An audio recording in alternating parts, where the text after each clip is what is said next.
Sniper bercerita tentang seorang sniper Navy Seals yang diberikan misi ke perang Irak. Di sana dia bertemu dengan sniper musuh yang sangat handal, membunuh banyak teroris tapi juga mengguncang jiwa kemanusiaannya.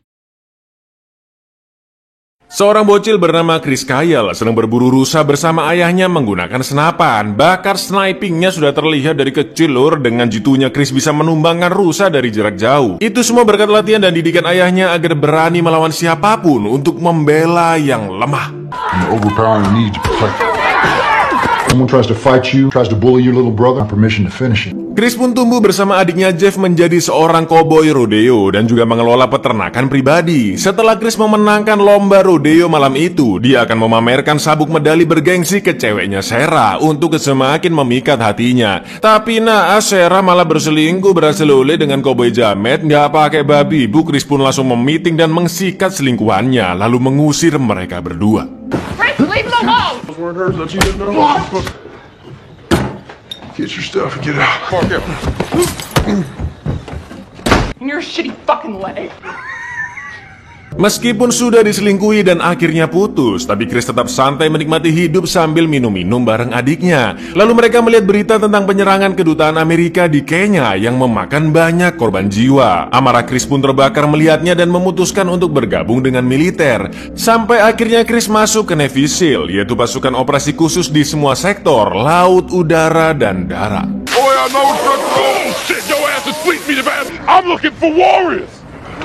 Keep count. Your ass to get. Who y'all know? I'm about to turn on some Marvin Gaye and get in that ass. Yeah, we gonna find us a goddamn warrior today. Only a few more hours in your Navy SEAL. Saat sesi latihan penembak jitu, beberapa kali Chris meleset dari target. Tapi ketika dia melihat ular yang ukurannya jauh lebih kecil, Chris mampu menembaknya dengan sangat tepat. Itu artinya Chris lebih handal dan adrenalinnya semakin terpacu ketika menembak target yang bergerak. Lalu Chris akhirnya diangkat menjadi seorang sniper. Oh, fuck. And don't worry, we can always use corpsmen for the guys who can't shoot. Di sebuah bar, Chris yang lagi nongkrong sama teman-temannya bertemu dengan Taya. Ayo nih mbak. Meskipun awalnya Taya sempat acuh dan ketus, tapi karena Chris PDKT dengan sangat gentle, elegan, dan tidak berlebihan, mereka pun keterusan ngobrol ngalor ngidul. Lalu hubungan mereka semakin dekat, berhasil oleh dan memutuskan untuk menikah. Tapi karena terjadi tragedi 11 September, Chris dan teman-temannya akan ditugaskan ke perang Irak melawan teroris dan hanya bisa bulan madu selama 3 hari bersama Taya. Gentlemen, Mr. and Mrs. Chris Kyle.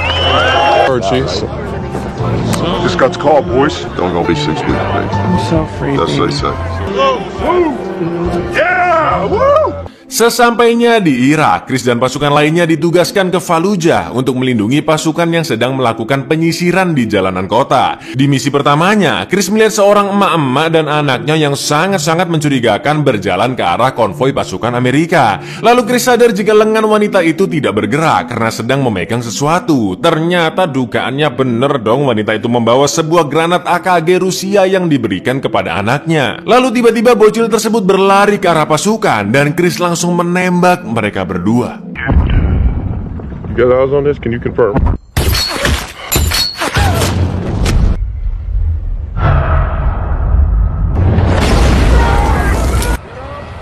Ini lagi emaknya udah gila sih nyuruh anaknya lempar granat coba. Melihat mayat mereka, Chris sangat merasa bersalah karena telah menembak seorang ibu dan anak dengan entengnya. Melihat kegelisahan Chris, temannya pun menenangkan dan mengatakan jika keputusannya sudah benar. Karena kalau Chris nggak nembak malah banyak tentara yang mati terkena granat.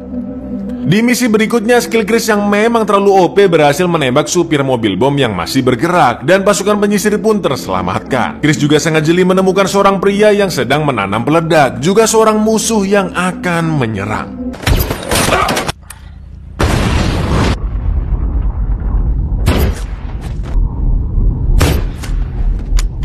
Total korban Chris sudah 6 orang dan itu lebih banyak daripada sniper yang lainnya. Sedangkan di sisi musuh, mereka juga memiliki pasukan terbaik, seorang sniper yang sangat ahli, bahkan pernah mengikuti olimpiade. Dia bernama Mustafa. Di tengah-tengah peperangan, Chris masih menyempatkan menelpon Taya yang saat itu sedang mengandung. Lalu Taya mengabarkan jika adiknya Jeff juga dikirimkan ke peperangan. Target utama mereka saat itu adalah mencari Zarqawi dan juga letnannya. Zarqawi adalah ketua kelompok teroris Al-Qaeda cabang Irak yaitu AQI dengan 5.000 tentara yang sangat terlatih, dan dia juga didanai oleh Osama bin Laden. Tapi karena keberadaan mereka belum diketahui, pasukan harus terus menyisiri kota dengan memeriksa 10 gedung tiap 1 jam sampai Zarqawi dan letnannya bisa ditemukan. Mendengar itu, Chris ingin turun membantu penyergapan ketimbang hanya meng-sniping dari jauh aja, ya kan? Tapi rekannya beranggapan justru adanya Chris yang menjaga dari atas membuat semua prajurit merasa lebih aman. Total korban Chris sudah 24 orang dan sekarang dia dijuluki sebagai legenda. Karena misi penyergapan kali ini Chris melihat pasukan-pasukan yang terluka, dia memutuskan untuk ikut turun ke pasukan penyergapan. Chris masuk ke sebuah rumah yang ternyata dihuni oleh Pak Salim beserta keluarganya. Salim pun diinterogasi dengan bantuan prajurit yang bisa bahasa Arab. Ternyata Salim takut dengan The Butcher atau Amir Khalafanus, prajurit terbaik kedua di bawahnya Zarqawi. Karena siapapun yang ketahuan bicara dengan pasukan Amerika, maka mereka akan disiksa dengan bor listrik. Salim akhirnya mau memberitahu lokasi Amir atau The Butcher asalkan dia mendapatkan imbalan $100.000 untuk informasi yang sangat beresiko ini. Setelah dicek kebenaran identitas Amir, Chris dan kawan-kawan langsung OTW ke rumah Pak Salim membawa uang sesuai kesepakatan. Dalam perjalanan, Taya sempat menelpon dan memberi kabar baik jika anak yang dikandungnya adalah laki-laki. Tapi ternyata Mustafa sudah bersiap menembak konvoi mereka di kejauhan. Dan yang terjadi, We're right, the doctor says it's a boy. It's a boy!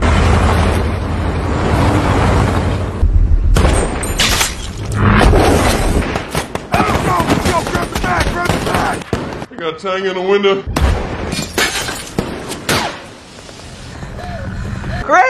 Chris, baby. maksud dan tujuan pasukan sudah diketahui oleh Amir. Para pasukan pun gercep mengamankan uangnya dan pergi dari sana. Karena sudah ketahuan berkhianat, dengan sadisnya Amir membunuh anak Salim dengan bornya, lalu menembak Salim yang berusaha menyelamatkan anaknya.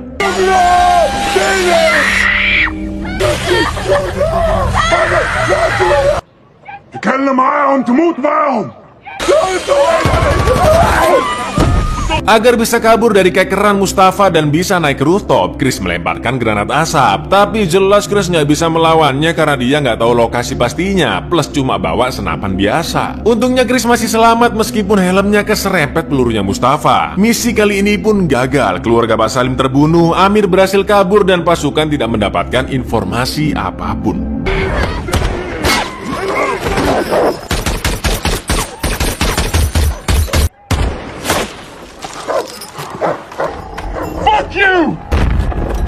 Untuk sementara waktu misi ditunda, lalu Chris dan pasukan lainnya dibolehkan untuk pulang. Betapa bahagianya Taya melihat suaminya yang pulang dalam kondisi sehat walafiat. Selayaknya suami istri yang sudah lama LDRan dan butuh pemenuhan jasmani, mereka pun akhirnya berajolole, ya kan? Lalu tak lama setelah itu Taya akhirnya melahirkan. Namanya rezeki alur ya, pas banget Chris pulang baru melahirkan.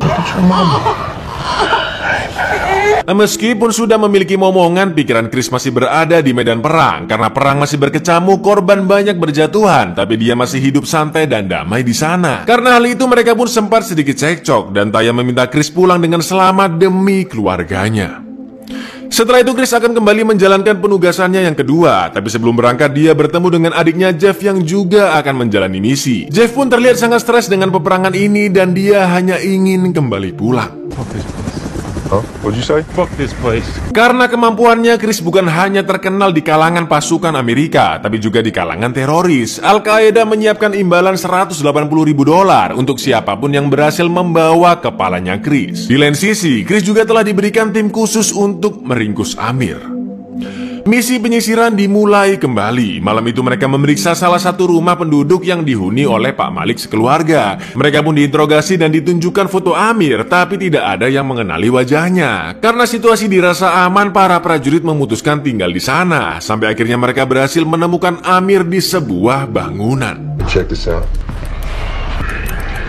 Karena hari itu bertepatan dengan Idul Adha, semua pasukan diajak makan bareng sama Malik. Situasi pun terasa sangat hangat dan ramah, tapi Chris melihat suatu kejanggalan, yaitu sikutnya Malik yang kapalan. Kok kayaknya ada yang gak beres? Chris pun kembali memeriksa rumah tersebut dan nah kan, ada tempat rahasia di bawah kasur yang ditutupi karpet. Dan ternyata di dalam sana terdapat banyak senjata yang disembunyikan.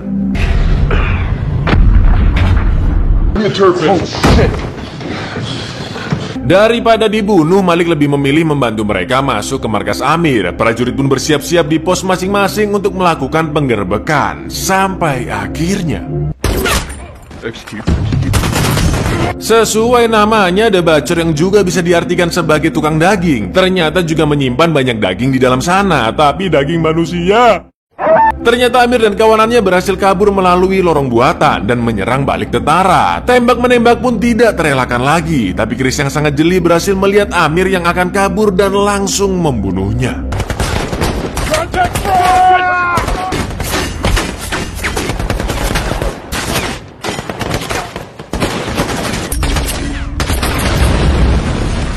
Setelah keberhasilan misi tersebut, singkat cerita Chris pun kembali pulang saat kelahiran anak keduanya. Tapi semua peristiwa di medan perang masih terus menghantuinya. Bahkan dia terlalu parno dengar suara bengkel, tentara yang berterima kasih karena sudah diselamatkan Chris meskipun kehilangan satu kakinya. Dan puncaknya adalah ketika Chris melihat bayi keduanya yang lagi nangis. Dia tiba-tiba mudah emosi hanya karena perawat kurang tanggap menangani bayinya.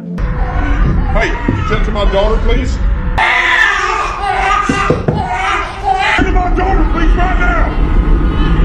Begitu pula dengan Taya yang sangat khawatir dengan sikap Chris karena sudah terbebani masalah peperangan. Jadi gangguan kecemasan yang dialami tentara itu emang udah biasa lur, apalagi kalau habis perang ya kan. Meskipun begitu, Chris merasa bahwa peperangan adalah prioritas utamanya. Sekembalinya ke Irak, kali ini Chris beserta timnya ditugaskan membunuh rivalnya yaitu Mustafa. Mereka mulai menyusuri jalan dan terlihat beberapa intel bawahannya Mustafa yang melaporkan jika pasukan Chris sudah datang. Mustafa pun langsung mencari posisi PW agar leluasa mengsniper dan Chris terus mengejar teroris yang kabur dari mobil. Teroris itu akhirnya berhasil dibunuh. Karena merasa sudah aman, Chris dan temannya Biggles yang berada di rooftop berjalan dengan santainya. Lalu yang terjadi,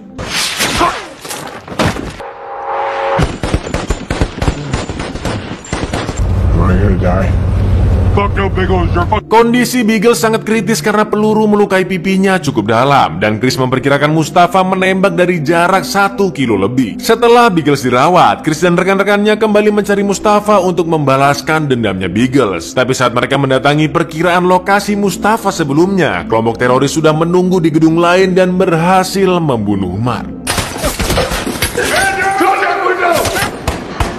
Mark's gone, bro. Mark pun akhirnya dimakamkan dengan layak. Sebagai komandan, Chris memberikan penghormatan terakhir dengan menempelkan lencana Navy Seals di petinya. Setelah itu Chris menjenguk Biggles yang masih terbaring di rumah sakit. Dia menyemangatinya dan berjanji akan segera membalaskan dendamnya.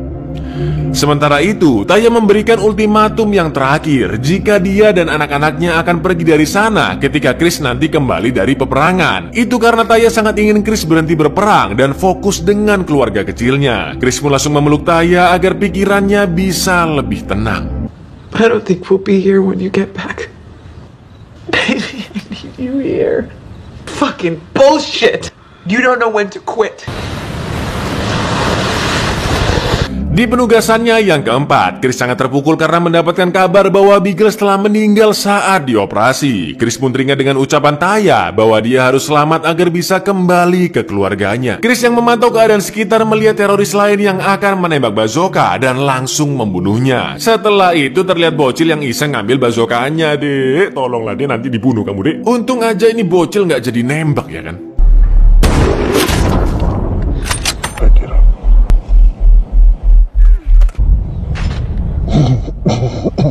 Misi mereka masih sama, yaitu untuk membunuh Mustafa dan para prajurit segera menuju ke titik yang telah diberikan oleh Intel. Chris dan beberapa rekannya mengsniping dari atas gedung. Chris terus mengeker mencari keberadaan Mustafa sesuai petunjuk dari Intel. Tapi tiba-tiba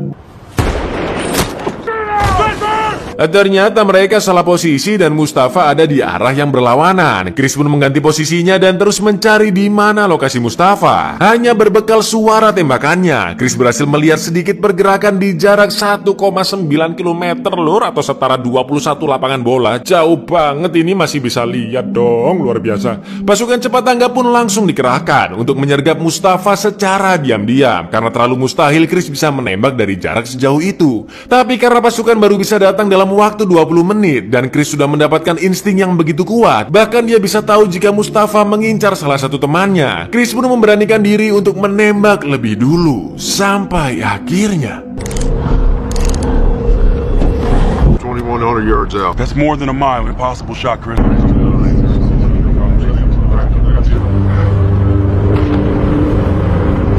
It's him.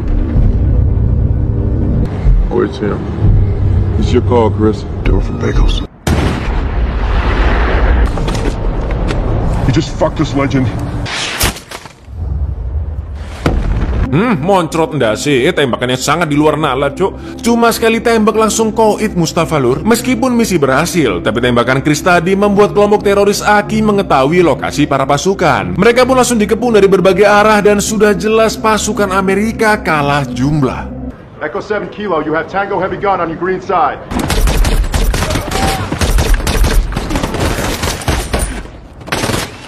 Pesawat drone terus memantau dari atas. Di saat yang sama, badai pasir juga mulai datang. Chris dan pasukan lainnya yang hanya berjumlah sedikit terkepung di gedung tersebut. Karena terdesak dan peluru semakin menipis, komandan meminta serangan udara yang bisa membunuh teroris, tapi juga bisa membunuh pasukan. Di tengah kecamuknya peperangan, Chris menelpon Taya dan mengatakan jika dia tidak akan selamat. Tapi keberuntungan masih bersama mereka. Badai pasir yang semakin mendekat membuat misil meleset dari sasaran. Penglihatan mereka pun semakin kabur karena pasir yang sangat tebal dan mulai menyelimuti gedung. Lalu yang terjadi, Where's Chris? Huh? He was just behind me. Where's Chris, man? Come on, Chris! Grab my hand! Come on!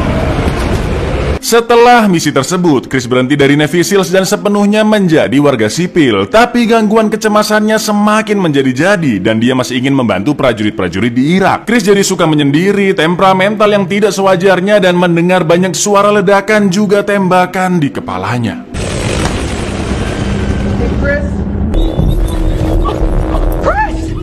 Chris pun akhirnya mendatangi psikolog. Dia mengatakan jika yang menghantuinya selama ini penyebabnya karena orang-orang yang tidak berhasil dia selamatkan. Maka dari itu psikolog menyarankan agar Mark tetap menyelamatkan para prajurit tanpa turun ke medan perang, yaitu dengan membantu para veteran perang yang memiliki cedera fisik maupun mental. Alhamdulillahnya kegiatan itu membuat Chris berangsur-angsur pulih dan dapat menjalani hari-hari secara normal kembali. Chris akhirnya menjadi figur ayah yang selalu ada bagi keluarganya dan menjadi suami yang baik bagi Taya. Tapi ironisnya, pada tanggal 2 Februari 2013, Chris Kyle meninggal di tangan Eddie Ray Rhodes, seorang veteran yang mengalami gangguan mental akibat peperangan. Eddie menembaknya ketika Chris sedang mengajaknya berlatih sniping. This Marine, his mama can best of me. I don't tell you enough. I'm so proud of you that I've got my husband back. Y'all look after our women, okay? Okay, it's a big responsibility.